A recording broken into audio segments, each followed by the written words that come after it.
मेरे प्यारे दोस्त, मैं आपका मित्र सचिन तिवारी आपको एक अलौकिक घटना का वर्णन करने जा रहा हूँ।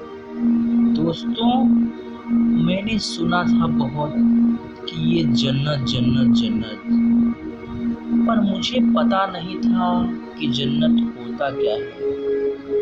अचानक मैंने मेरे एक गुरुजी से पूछा, गुरुजी ये जन्नत क्या होती है? गुरुजी जवाब दिए, बेटा जन्नत तो खुद से ढूंढना पड़ता है। जन्नत ऐसी चीज है जो खुद से पाना मिलता है, खुद से पाने में मिलता है।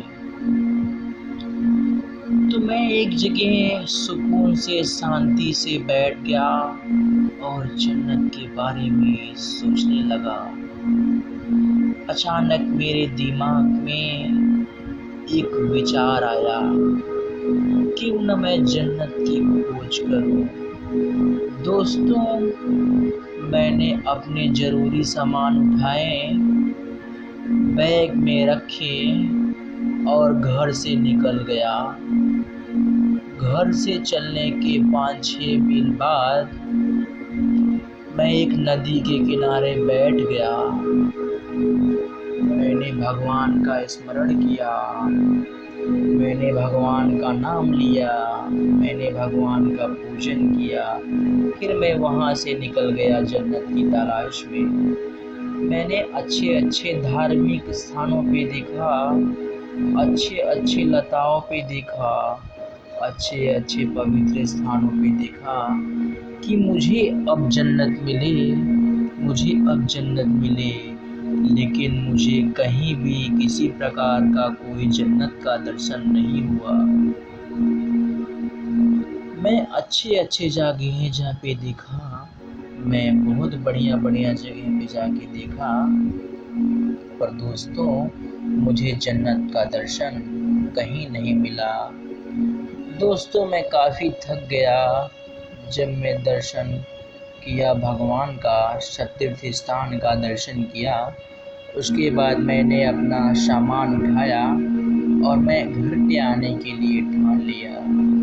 मैं थक गया, ढूंढते ढूंढते जन्नत कहीं नहीं मिला, आखिरी तक नहीं मिला। मैं सीधा मेरे घर पे आ गया और मैं सो गया। अचानक उसी रात जब मैं घर पे आया तो मुझे सपने में एक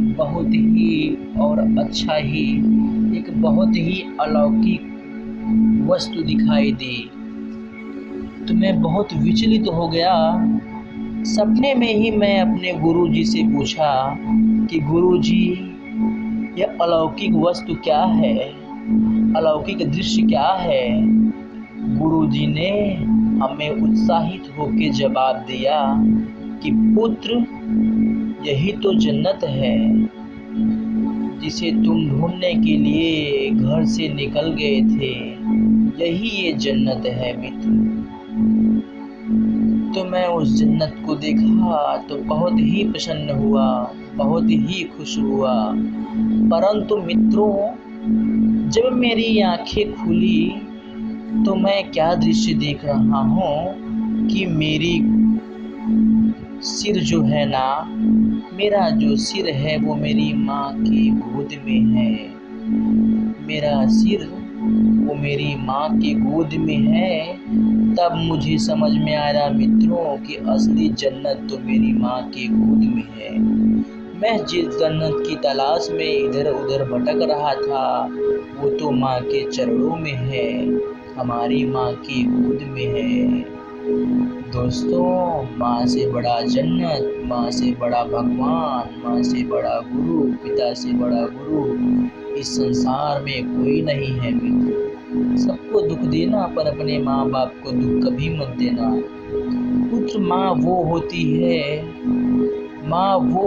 है जो खुद भूखी रह के अपने बच्चों को खिलाती है। माँ वह रहती है जो अपना खुद गंदा मैला कपड़ा पहन लेती है पर बच्चों को अच्छा साफ सुथरा कपड़े पहनाती है। अगर घर में 3 लोग हों और रोटी का 4 टुकड़ा हो तो 3 रोटी का टुकड़ा आधा आधा दे के मुझे भूख नहीं है ये कह के सो जाने वाली सिर्फ और सिर्फ माँ होती है, माँ होती है। अगर तुम कभी किसी विपत्ति परिस्थिति में पड़ते हो दोस्तों, अगर तुम किसी विपत्ति परिस्थिति में पड़ते हो दोस्तों, तो तुम्हारे साथ देने के लिए सबसे पहले माँ खड़ी होती है, वो सिर्फ माँ होती है। माँ की ममता अकथनीय है मित्र, माँ की ममता अलौकिक है मित्र। माँ एक ऐसी चीज होती है जो बहुत ही किस्मत वालों को मिलती है। इसलिए मित्रों, माँ का सदैव इज्जत करो, माँ का सदैव मान रखो। हमारा यह कहानी, हमारा यह ज्ञान अगर आपको समझ में आ गया हो मित्रों, तो जितना हो सके उतना अपनी माँ की सुरक्षा के लिए, माँ की उम्र लंबी करने के लिए हमारा